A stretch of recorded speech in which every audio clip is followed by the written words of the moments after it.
Time for coding challenge number 2. And in this one, your goal is to basically recreate what I'm just going to show you here on the screen. So when I open the page, then there will be an image loading in the background. And as soon as that arrives, it is displayed. Then after 2 seconds, it disappears and another image starts loading in the background. It is then also displayed. And again, after 2 seconds, it disappeared. And that's actually it. All right. So that's what I say right here. And so this time, the tasks are actually not going to be really descriptive. And so in this one, you should now pretend that you're actually working on your own. So at least a little bit.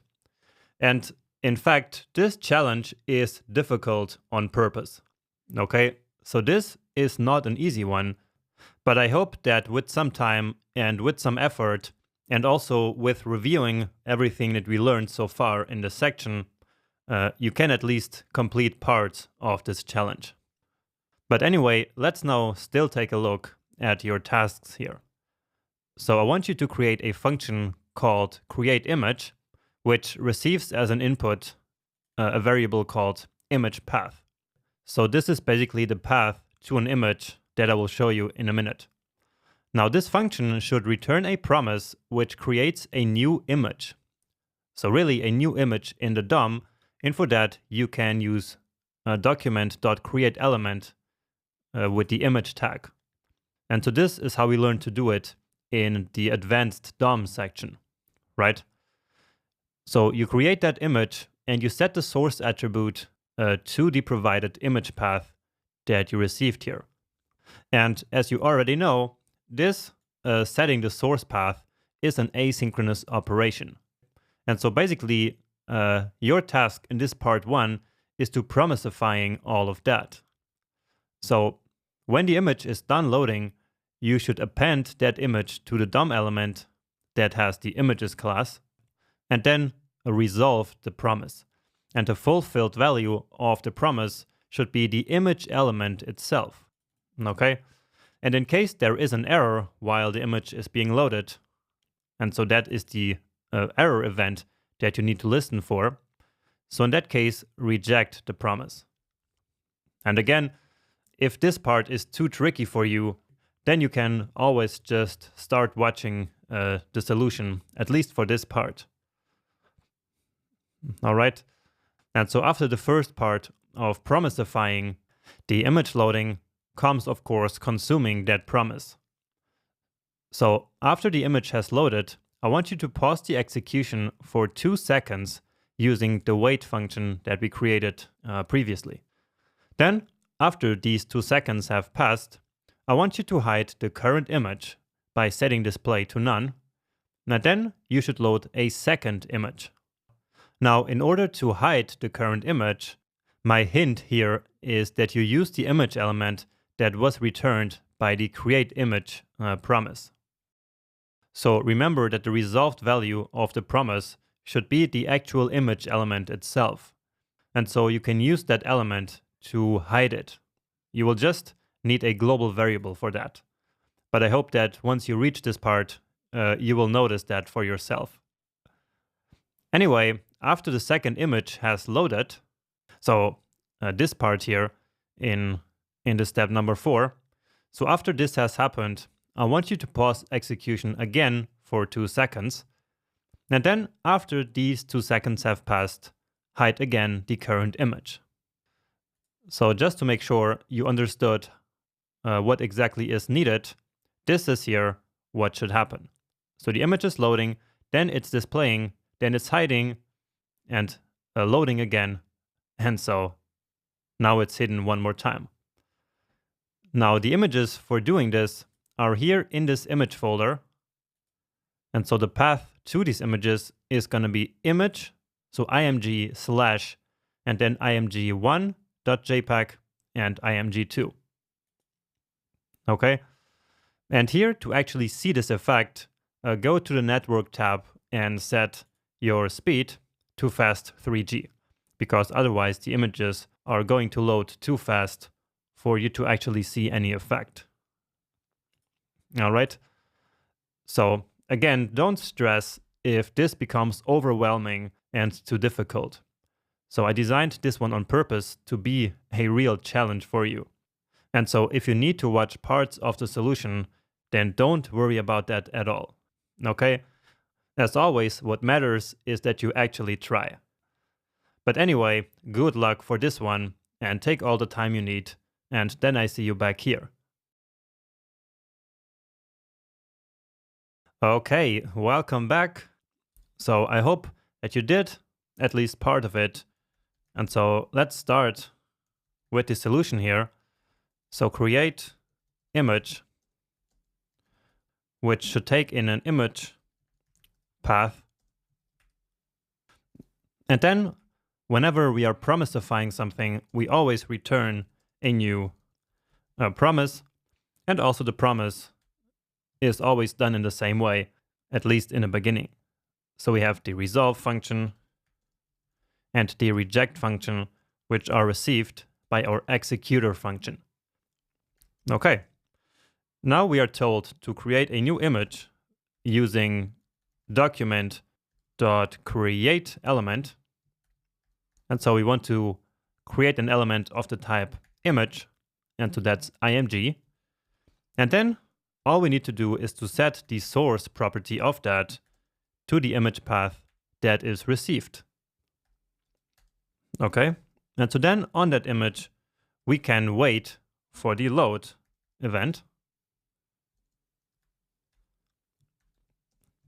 And so let's see what was the task here. So when the image is done loading, append it to the DOM element with the images class and resolve the promise with the image element itself. All right, so let's out here select the element with the images class. So img container, let's say, dot query selector images. Let's just take a look here in the HTML. And so that's this element here, right? Okay. And so again, we should now append the image to that element. And so that's img container dot append, just again, like we learned in the advanced DOM section. So if you skipped that one, then maybe you needed this part of the solution. All right. But anyway, now we also want to resolve the promise, because this load event, of course, means that loading the image was successful. And so this is where we will then resolve the promise. So mark it as successful. And remember, the resolved value should be the image.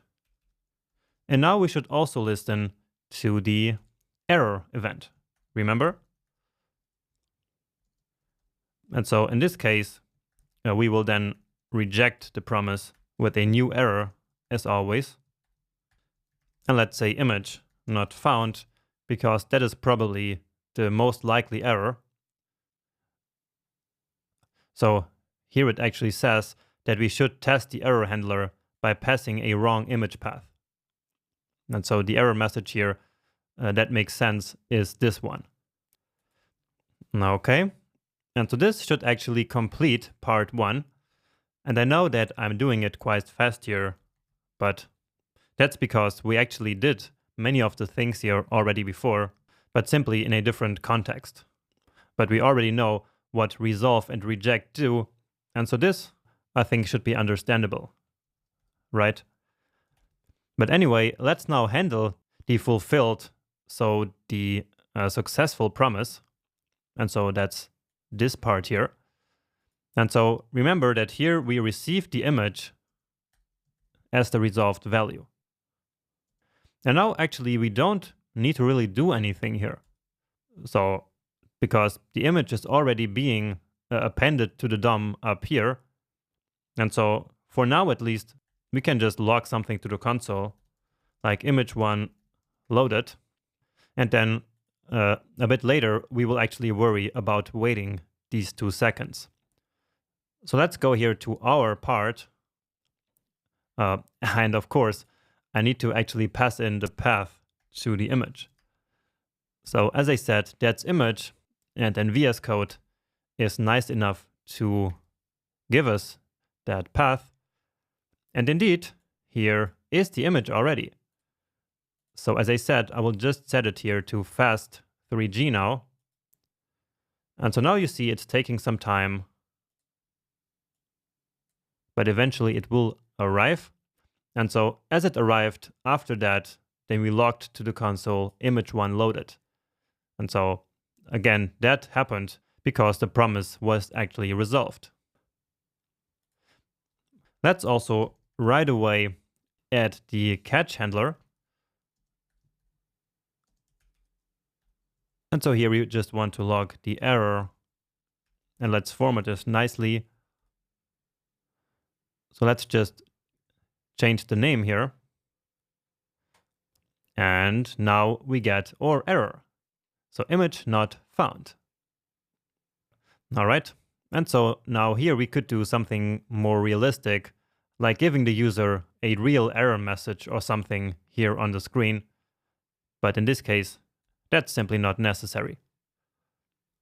So let's go back here and tackle step number 3, which is to pause the execution for 2 seconds using this wait function we created earlier.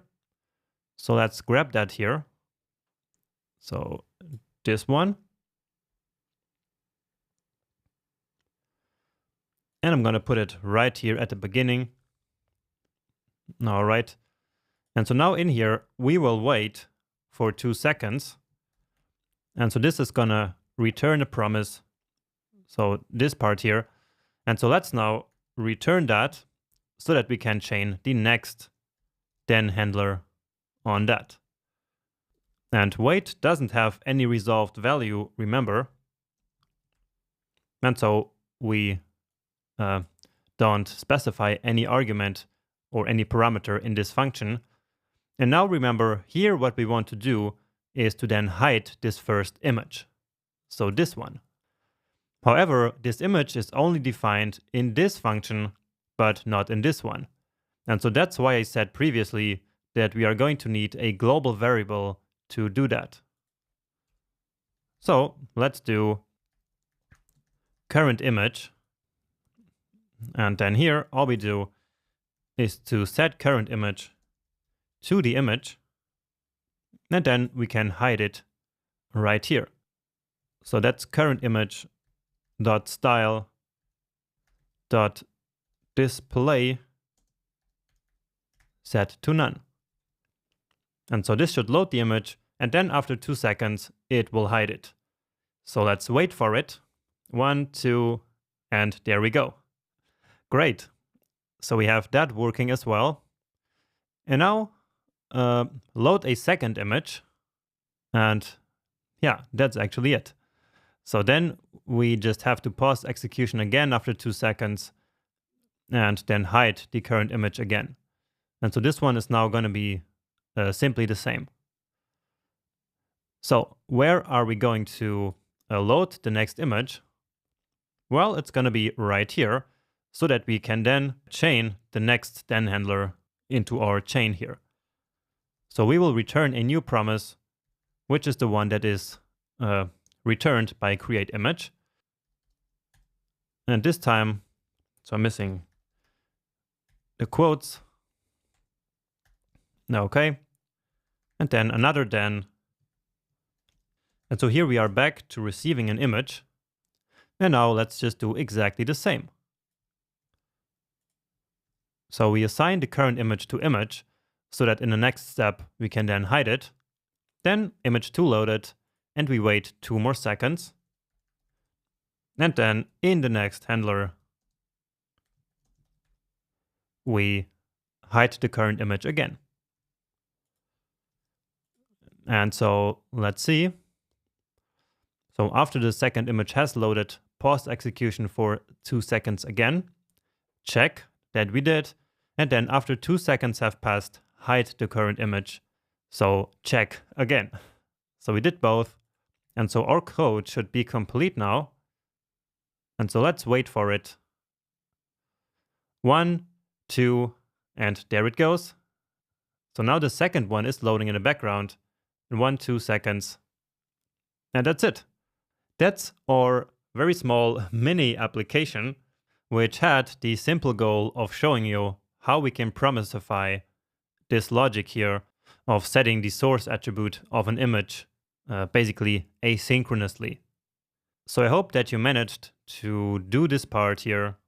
So promisifying all that, and also then understanding the logic that I wanted to implement here.